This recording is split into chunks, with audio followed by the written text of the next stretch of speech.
प्रणाम भगवान। ओम श्री गुरुवे नमः। ओम गुरुर्ब्रह्मा गुरुर्विष्णु गुरुर्देवो महेश्वरः गुरु साक्षात् परं ब्रह्म तस्मै श्री गुरुवे नमः।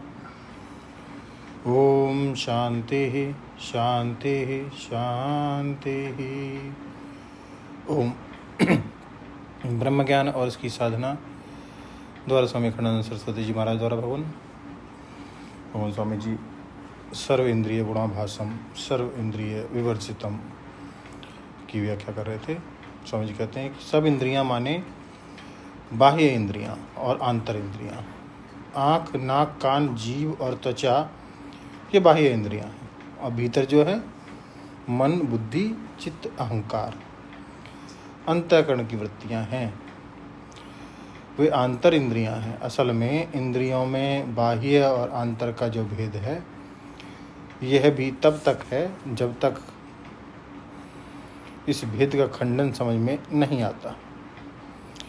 आप विचार करके देखो कि आँख देखती है कि आँख में आई हुई वक्षुवृत्ति देखती है, चक्षुवृत्ति देखती है। कभी कभी आँख खुली रहती है और मन दूसरी जगह चला जाता है तो दिखाई नहीं पड़ता। अन्यत्र मना अभुव न पश्यन, अन्यत्र मना अभुव न श्रवण। हमारा मन दूसरी जगह चला गया, नहीं देखा, हमारा मन दूसरी जगह चला गया, हमने नहीं सुना। तो असल में यह जो कनेर के फूल की तरह कान लगाया हुआ है और यह जो गुलाब की तरह आँख जोड़ी हुई है, यह जो चाम की पत्ती की तरह जीव मुंह में घुसेड़ी हुई है, इनसे विषय का ज्ञान नहीं होता। चक्षुवृत्ति, श्रोत्रवृत्ति, रासन वृत्ति से ज्ञान होता है। इंद्रियां वृत्ति रूप हैं और वृत्ति रूप होने के कारण ही जब ये हमारी बाहरी आँख बंद रहती है, बाहरी कान से कुछ सुनाई नहीं पड़ता, बाहरी जीभ से कोई स्वाद नहीं आता, उस समय भी स्वप्न में हमको शब्द, स्पर्श, रूप, रस, गंध का ज्ञान होता है।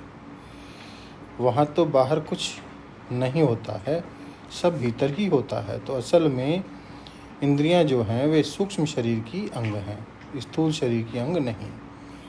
यह तो आपने सुना ही होगा, 5 प्राण, 5 कर्मेंद्रियां, 5 ज्ञानेंद्रियां, मन और बुद्धि, इन 17 तत्वों से बना हुआ लिंग शरीर होता है। वह सूक्ष्म शरीर होता है, वह स्थूल नहीं होता। तो असल में मन, बुद्धि, चित्त, अहंकार, श्रोत्र आदि ज्ञान इंद्रियां और हस्त, पाद आदि कर्मेंद्रियां, ये सब जितनी इंद्रियां हैं वे सब यहाँ सर्वेंद्रिय शब्द से ग्रहण की जाती हैं। यहाँ ग्राहक मात्र उपलक्षित है, जो भी दूसरे को ग्रहण करने वाला है, दूसरे को समझने और पकड़ने वाले जितने भी साधन हैं हमारे पास, उन सब को बोलते हैं इंद्रिय। और इन इंद्रियों से जो गृहीत होता है, उन जो इनके विषय होते हैं उनको बोलते हैं गुण। हाथ से जो पकड़ा गया, आँख से जो देखा गया, कान से जो सुना गया, वह गुण है। गुण क्यों है? वह जरा हमारे कान को अपने साथ खींचकर पकड़ता है, हमारी आँख को पकड़ता है कि हमको देखो, अतः गुण है, बंधन है। तो ग्राह्य ग्राहक दोनों सर्वेंद्रिय और गुण शब्द से ले लिएगा। अब परमात्मा कैसा है? सर्वेंद्रियवत अर्थात ग्राहकवत और गुणवत अर्थात विषयवत आभासते इति सर्वेंद्रिय गुणाभासम। वह परमात्मा तो एक है, परंतु शरीर में रहकर संपूर्ण सर्वेंद्रियवत अर्थात ग्राहकवत और गुणवत आभासते इति सर्वेंद्रिय गुणाभासम। ग्राहियों के रूप में बाहर और भीतर सर्वत्र जो भी ग्राह्य ग्राहकात्मक प्रपंच है, इसके रूप में वह परमात्मा ही भास रहा है। विषयों के रूप में भी वही इंद्रिय, अंतःकरण के रूप में भी वही मन, बुद्धि, चित्त, अहंकार के रूप में भी वही भास रहा है।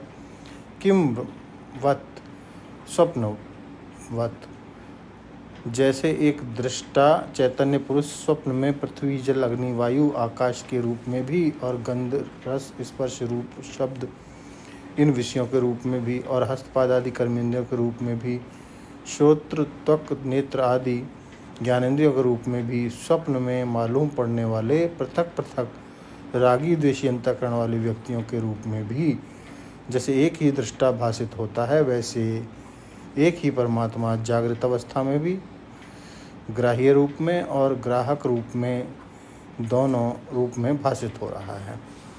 तो सर्वेंद्रियवत गुणवत आभासते इति सर्वेंद्रिय गुणाभासम।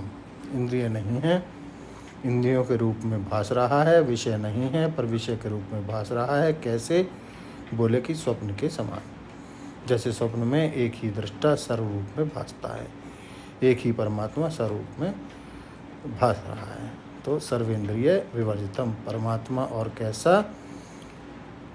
बोले उसमें वस्तुतः इंद्रिय और गुण कुछ भी नहीं है। व्याख्या को और आगे बढ़ाएंगे भगवान अगले सत्संग में। ओम शांति ही शांति ही शांति। प्रणाम भगवान।